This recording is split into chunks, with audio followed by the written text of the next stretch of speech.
to its natural end. Ms. Prestwich is passionate about protecting the innocent and is a pro-life and pro-Second Amendment woman. Let's give her a big hand. Becky Prestwich. Amen. Hi, everybody. I can't tell you how good it is to see this sea of beautiful patriotic faces and fellow deplorables.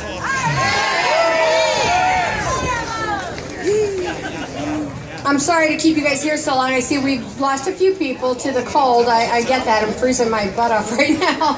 But I do have an important message, and I know that as fellow conservatives, you guys are all pro-life advocates like I am, pro-life warriors. I know, too, that McHenry County is not the only county represented here. I saw a friend of mine from Lake County, so I know Lake County's here. Are there a few of you? And Kane, DuPage, a lot of counties around us came out to support today, so God bless all of you. God bless. So my important message, because life is the first and most important right. Without life, what good are the rest? So Right to Life McHenry County, like every pro-life group in America, is dedicated to protecting life from conception through natural death. You wouldn't think in this modern age, with all the science and technology that can show the unique and very human attributes of preborn babies, that groups like ours would even be necessary. But the love of money is the root of all evil, and the abortion industry and the subsequent sale of baby parts is big money. Who is right? And then some. In July of 2015, an investigative journalist named David Delayden began releasing undercover videos that he had made while posing as a corporate man interested in purchasing fetal matter. Fetal matter, that's what we're calling our babies, guys, fetal matter, from Planned Parenthood. The video series went viral, and tens of millions of Americans were horrified and sickened. The uproar led to an investigation by the House of Representatives that eventually produced a really shocking report. Did you know, for instance, that a company called Advanced Bioscience Resources, or ABR, embeds technicians in some Planned Parenthood facilities? At one such facility, an ABR technician harvested, stay with me on this, it's a hard one to say, harvested the skin of an aborted Down syndrome baby for sale. The skin of the baby for sale to researchers. ABR made $325 on that baby's skin, and another $325 on one of his legs. No is right. We have to stand up to this lunacy. Another baby was carved up and sold to 5 different clients for a total of $2,275 in blood money going to ABR. Witnesses testified at these congressional hearings that STEM Express, which is another company in the business of selling baby parts to the highest bidder, violated HIPAA laws when they entered abortion clinics and were given direct access to patients' charts and even to the patients themselves. And then the committee discovered evidence that STEM Express destroyed documents that were the subject of congressional inquiries. And doesn't that tell you that they absolutely knew what they were doing was wrong and against the law? At least one embedded STEM Express procurement technician, that's what they call themselves, was also found to have gotten a consent form for donating fetal tissue signed by the patient before her abortion procedure. Going further, these companies were reviewing the next day's appointments. These ladies were making appointments to go in to get an abortion, and these technicians would review those records to see what baby parts would fill what orders that they had. And then they were hitting these ladies up ahead of time to try to get their consent to harvest their children's parts. We all saw the callous attitudes of the executives of Planned Parenthood as they negotiated for the best prices with would-be flesh peddlers. Do you guys remember Dr. Mary Gatter, the medical director of the Pasadena Planned Parenthood Clinic?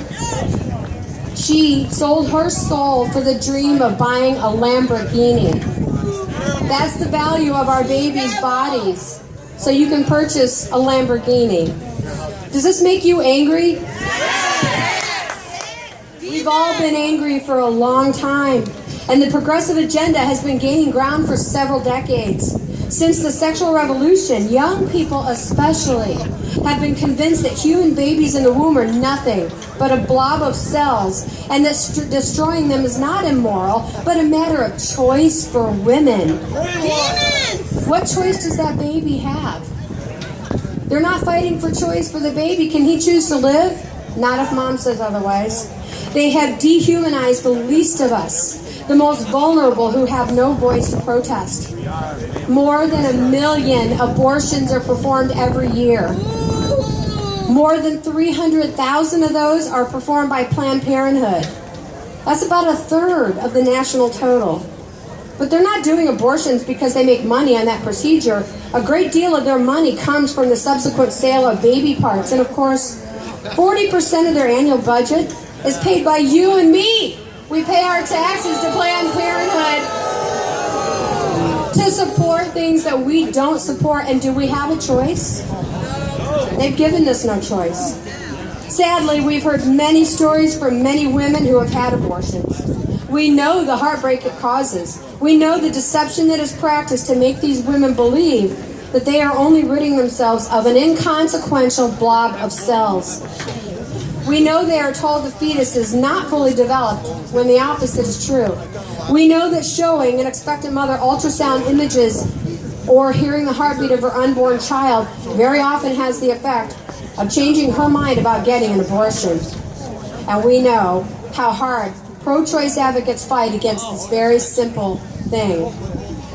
And so we, the pro-life warriors, continue to push forward to educate everyone on the horrors of abortion and the alternatives that are available. We want them to know the truth.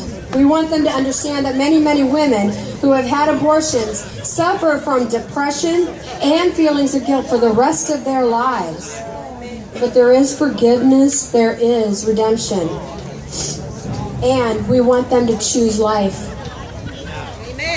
So, leaving you on a hopeful note, I want to confess to you that I've not always been a Donald Trump supporter.